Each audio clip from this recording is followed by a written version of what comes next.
நான் போகிறதுக்குள்ளே தாலியை கட்டிட்டு வாங்கணுன்ற பயம் இருக்குது. தாலியை கட்டியிருப்பாங்கன்னு நினைக்கிறேன். ஏன்னா அவங்க கொடுத்த டைமிங்கில் இந்நேரம் தாலியை கட்டியிருக்கணும். குழந்தை பக்கத்துக்கு முன்னாடி போயிடலாமேன்னு பார்த்தேன், வேறு ஒன்றும் இல்லை. நீ ஏன் இந்த நாய் பிடிக்கிற விஷயத்தில் போய் கோபிநாத்கிட்ட போய் நின்னேன்னு ஓயா எப்படியா இருக்க?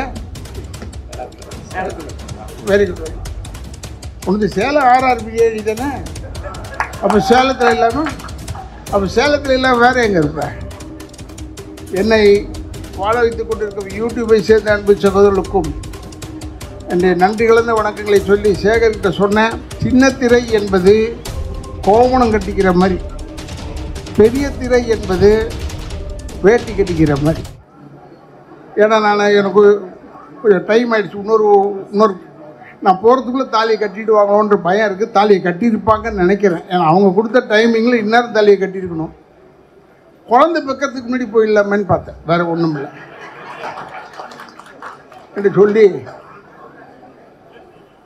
நம்ம உமா தானே அம்மு கிட்ட சொன்னோம் வந்த உடனே. அதை மட்டும் சொல்லிட்டு விடைபெறுகிறேன். நீ ஏன் இந்த நாய் பிடிக்கிற விஷயத்தில் போய் கோபிநாத்கிட்ட போய் நின்னேன்னு. அந்த நாயை விட்டா என்ன, பிடிச்சா என்ன, உனக்கு தேவையில்லை. ஏன்னா இது ஒரு அழகானவள், அறிவானவள். அதற்காக சொல்கிறேன். எனக்கு ரொம்ப நெருக்கமாக இருக்கிறதுனால தான் நான் சொன்னேன். ஏன்னா நாய் நன்றி உள்ள மிருகம். அதே நேரத்தில் அதை சரியாக கவனிப்பு இல்லைன்னா இன்றைக்கி நம்மளை விடலாம் ஹீரோ யாருன்னா நாய்ங்க தான். நம்மளெல்லாம் யாரும் மதிக்கிறதே இல்லை. நாய் வச்சுக்கிட்டு போவாங்க பாருங்கள் வாக்கிங்கு, அவங்களுக்கு நல்ல மரியாதை இருக்குது. ஆனால் நாய்க்காக தான் மரியாதையை ஒழிய இவருக்குள்ள அல்ல. ஏன்னா நாய் மாதிரி நன்றியோடு இருக்கணும்னு சொல்லுவாங்க. அது நன்றி எல்லார்கிட்டையும் இருக்குது, நம்ம ஆளுங்கிட்டலாம் இருக்குது. இல்லைன்னா இந்த டீம் ஜெயிச்சிருக்காத.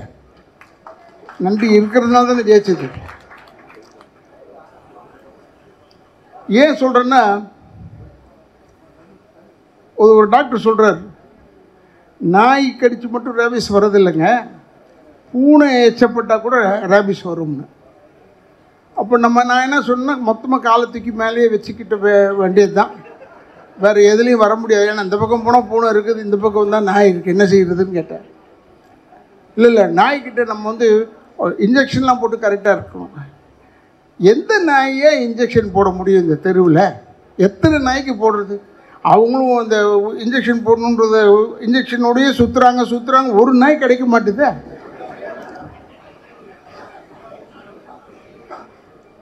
நாய் என்னும் போது எதுக்காக சொல்கிறேன்னா, நாய் ரொம்ப நன்றி உள்ள ஒரு மிருகம். அதை இந்த அளவுக்கு பெரிய ஹீரோயின் ஆக்கிட்டாங்கன்னு வருத்தமாக இருக்குது. ஏன்னா இப்போ கூட நான் முடிச்சுட்டு ஏன் சீக்கிரம் போகிறேன்னு சொன்னால், ரொம்ப லேட் ஆச்சுன்னா ஏதாவது நாய்ங்க பசி வேகத்தில் வந்து நம்மளை பார்த்து, ஏன்னா அன்பாக இருக்க போகிறோம், அதுக்கு தெரியாது எம்ஆர்ஆதா பிள்ளையா வர நடிகை சங்க தலைவரா, அதெல்லாம் தெரியாது. வாயை வச்சிருச்சுன்னா ஒம்புன்னு. அப்போ டாக்டர் சொல்கிறார், எச்சப்பட்டால் கூட வந்துடும் சொல்லிட்டார். அப்போ எச்சையும் படக்கூடாதுன்னா என்ன செய்கிறது? ஆனால் நாய் நல்ல நன்றி உள்ளது. இதற்காகத்தான் மனைவி என்ன சொன்னால் புருஷன்கிட்ட, இந்த நாயை வீட்டில் வச்சுக்காதீங்க, இந்த சனியை நம்ம எச்சப்பட்டால் கூட நமக்கு வியாதி வந்துருமா, முதல்ல போய் விட்டுவாங்கன்னா, இவன் போய் அடுத்த தெருவில் போய் விட்டுட்டு வந்துட்டான். வீட்டுக்குள்ளே வந்து அந்த நாய் முன்னாடி நிற்கிது, இவன் அப்புறமா தான் வரான். இல்லடி நான் விட்டுட்டு தான் வந்தேன் நாயை, அது இவ்வளோ பெரிய தொல்லை பண்ணுது. அதுக்கு தெரியாத இடமா போய் விடியாது. ஒரு 10 தெரு டிஃப்ரென்ஸில் போய் விட்டுட்டு வந்தால் வீட்டுக்குள்ளே வந்தால் நாய் இருக்குது, இவன் லேட்டாக வரான்.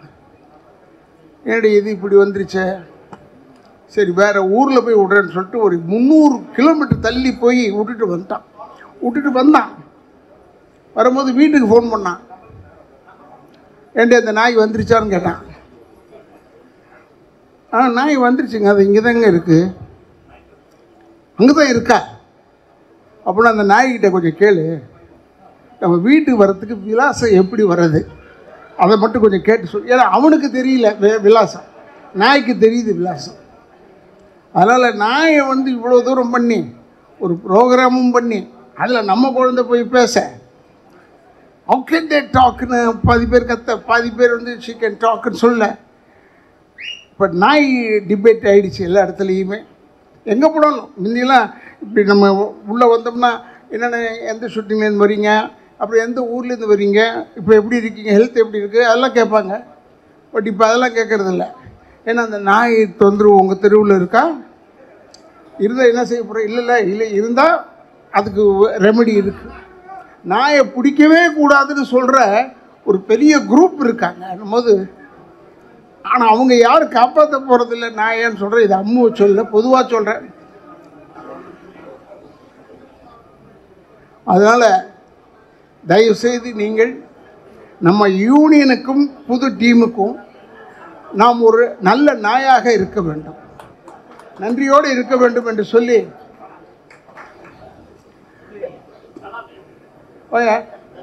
எப்படியா இருக்க? Very good, very.